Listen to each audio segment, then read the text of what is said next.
तालुका जावळी या ठिकाणी जावळी तालुका व महाबळेश्वर तालुक्यातील 105 गावातील कोयना धरणग्रस्तांनी बेमुदत आंदोलनास सुरुवात केली आहे।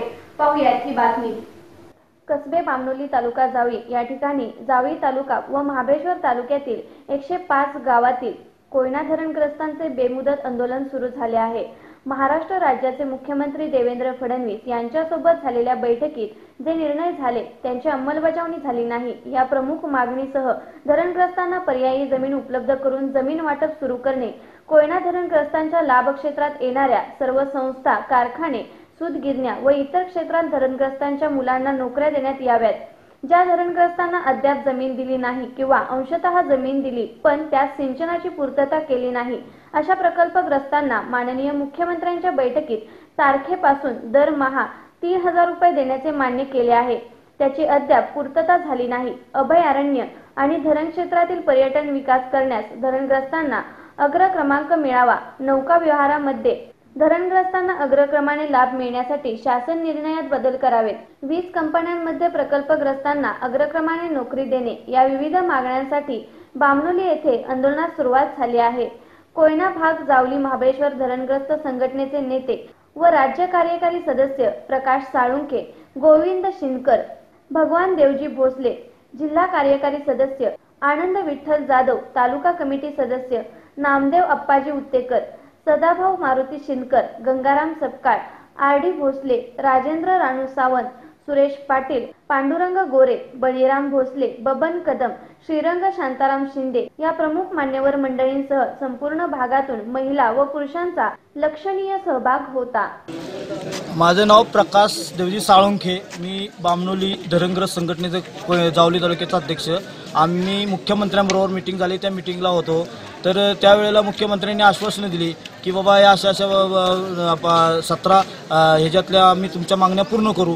तर त्यातले आतापर्यंत कुठली पूर्ण 100% झालेले नाही, काय एकदम कासव गतीने चालले। तर त्या आमच्या मागण्या पूर्ण होण्यासाठी आम्ही आजच्यापासून ठिय्या आंदोलन इथं बामनोलीमध्ये चालू केलेलं आहे आणि जोपर्यंत आमच्या मागण्या पूर्ण होत नाही तोपर्यंत आम्ही इथून उठणार नाही।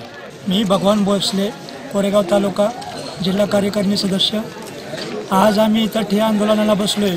त्या आमच्या 19 मार्च त्या मुख्यमंत्र्यांच्या बैठकीत ज्या आमच्या 14 मागण्या मान्य झाल्या त्या आम्हाला पूर्ण करायच्या होत्या। शासनाने 3 महिन्याच्या अवधीमध्ये पूर्ण करून देतो असं आम्हाला आश्वासन दिलं होतं।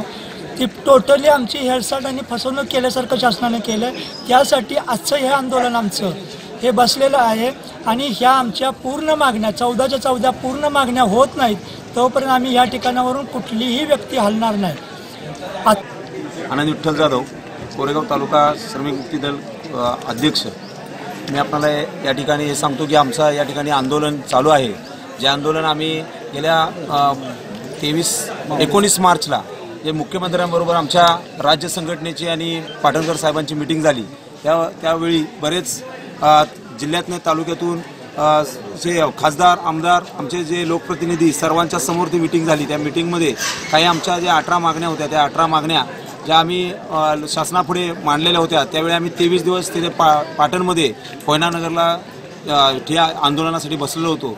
परंतु आमच्या त्या मागण्या त्यावेळी त्या 23व्या दिवशी आम्हाला यांनी मुख्यमंत्र्यांनी ज्यावेळी बैठक दिली त्या बैठकीच्या वेळी आमच्या कार्यकारिणीतील सर्व लोक होती आणि त्या लोकांना यांनी आम्हाला आश्वासने दिली की ह्या 19 मागण्यांपैकी आमच्या 16 मागण्या 18 मागण्यांपैकी 16 मागण्या आमच्या मान्य केल्या, परंतु त्या मागण्या ह्या कागदावरच मान्य झाल्या। आजपर्यंत त्याच्यातली कुठलीही आम्हाला सुविधा मिळाली नाही। ते जेणेकरून त्याच्यामध्ये नोकऱ्यांचा प्रश्न असेल, जलाशयामध्ये मासेमारीचा प्रश्न असेल, बोटीचा प्रश्न असेल, त्यानंतर जमीन ज्या लोकांना अंशतः जमीन मिळाली, काही लोकांना काही अजिबातच जमीन मिळाली नाही, अशा वेगवेगळ्या मागण्या होत्या। त्या मागण्या आमच्या कुठल्याही आजपर्यंत शासनाने पूर्ण केल्या नाही। म्हणून परत एकदा आमची कमिटी बसून आम्ही सर्व आज जवळजवळ 9 जिल्ह्यांमध्ये हे आंदोलन भरत पाटणकरांच्या नेतृत्वाखाली चालू आहे आणि जोपर्यंत आमच्या माता भगिनींना या ठिकाणी आंदोलनामार्फत ज्यावेळी न्याय मिळत नाही तोपर्यंत आम्ही या ठिकाणून हलणार नाही असं या ठिकाणी सांगतो। आज या ठिकाणी आमच्या आंदोलनासाठी बामनोली या ठिकाणी जावली तालुक्यामध्ये आम्ही सर्व कोयनेतील धरणग्रस्त जावली महाबळेश्वर आणि काही गावं कोरेगावमध्ये गेले, हे सर्वजण आम्ही या ठिकाणी बसलेलो आहोत। जोपर्यंत आमच्या मागण्या मान्य होत नाही तोपर्यंत आम्ही या ठिकाणी आज जवळजवळ हजारोच्या संख्येने या ठिकाणी आम्ही लोक बसलोय. जसा आज पहिला दिवस आहे, यानंतर आम्ही जोपर्यंत आमच्या मागण्या मान्य होत नाही तोपर्यंत आमचे या ठिकाणी संख्या वाढत चालेल आणि ज्यावेळी मागण्या आमच्या मान्य होतील त्याच वेळी आम्ही या ठिकाणी उठणार आहोत. माझं नाव गंगाराम कुंडीबा संपाळ. मी आहेर गावचा धरणग्रस्त कमिटीवर उपाध्यक्ष असताना आम्ही ज्या वेळेला मुख्यमंत्र्यांकडे ज्यावेळेस गेलो त्यावेळेस आम्हाला 17 मागण्या मान्य केल्या. मान्य करूनही आज अखेर आम्हाला त्याची काही पूर्तता झालेली नाही आणि ज्या लोकांना काही जमीन अजिबात मिळाली नाही त्या लोकांना जमीन मिळावी आणि ज्यांना काही अंशतः जमीन मिळाली त्यांनाही सुद्धा ती मिळावी. आम्ही आज जवळजवळ जर तसं पाहिलं तर 60 वर्ष आमच्या या प्रोजेक्ट धरणाला झाले. त्याच्यात आम्ही त्या जमिनीपासून वंचित असणारी लोक आजही खितपत पडलो आहे. आमचे संसार सगळे देशोधडीला लागलेले आहेत. आमची मुंबई शहरात जाऊन कशी तरी मुलं बाळं पोटं भरत असताना देखील आज मागं जर पाहिलं तर आमच्या विभागावर सगळं जो काय झोन लादल्या गेले, झोन लादल्यामुळे जी काय आम्हाला वरकशी जी जमीन होती त्याच्यात पशुपक्ष्यांनी काही शेती ठेवत नसल्यामुळं आम्ही अशी बेवारशी पडल्यासारखं आम्हाला वाटत असताना आज आम्ही श्रमिक मुक्ती दलाच्या पाटणकर संघटनेच्या माध्यमातून जो आज आम्ही ठिय्या आंदोलन किंवा जो लढा आम्ही जे पुकारण्यासाठी जे उभा राहिलेलो आहोत त्याच्यासाठी हे तीव्र आंदोलन आम्ही करत राहणार आणि हा आम्ही संघर्ष मात्र कुठल्याही मागण्या मान्य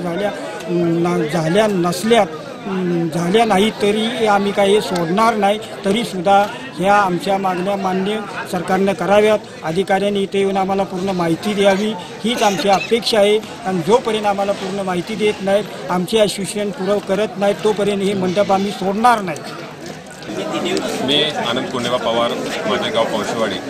आज कोयना धरणाला 70 वर्षे पूर्ण झाली तरी या सरकारनं धरणग्रस्तांच्या तोंडाला पाणी पुसण्याचं काम केलेलं आहे.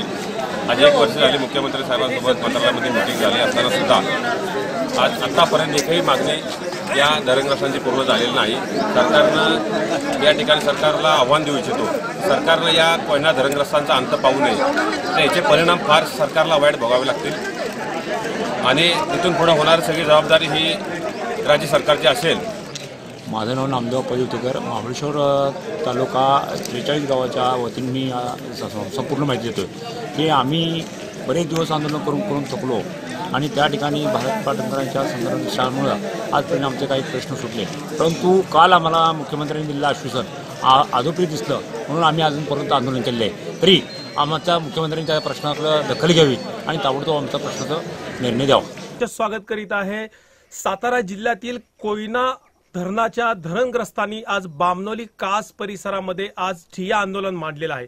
एकंदरीतच 105 गावांनी विविध मागण्याच्या अनुषंगानं त्या ठिकाणी आपलं ठिय्या आंदोलनात विविध मागण्या त्या ठिकाणी मांडलेल्या आहेत. एकंदरीत देवेंद्र फडणवीस यांच्या दरबारामध्ये अनेक विविध मागण्याचा टाहो त्या धरणग्रस्तांनी फोडलेला आहे. तब्बल 50हून अधिक वर्ष झालेली आहेत, पण कोयना धरणग्रस्तांच्या मागण्या अद्यापही पूर्ण झालेल्या नाहीत. गेल्या 50 वर्षापासून हे जे धरणग्रस्त आहेत ते आपल्या विविध मागण्यांसाठी सरकारच्या चरणी आपला टाहो फोडत आहेत. मात्र अद्यापही या मागण्या कुठे मान्य झालेल्या दिसत नाहीयेत. एकंदरीतच या लोकसभा निवडणुकीच्या पार्श्वभूमीवर येणाऱ्या येऊ घातलेल्या निवडणुकीमध्ये आत या मागण्या मान्य कराव्यात. यानंतर याच्यापेक्षा तीव्र आंदोलन करू असा इशाराही या धरणग्रस्तांनी या निमित्तानं दिलेला आहे. एकंदरीतच हजारो धरणग्रस्त कोयना विभागातील धरणग्रस्त बामनोली विभागामध्ये त्या ठिकाणी एकवटलेले आहेत आणि शासनाच्या विरोधामध्ये त्यांनी टाहो फोडलेला आहे. इम्तियाज मुजावर, सातारा.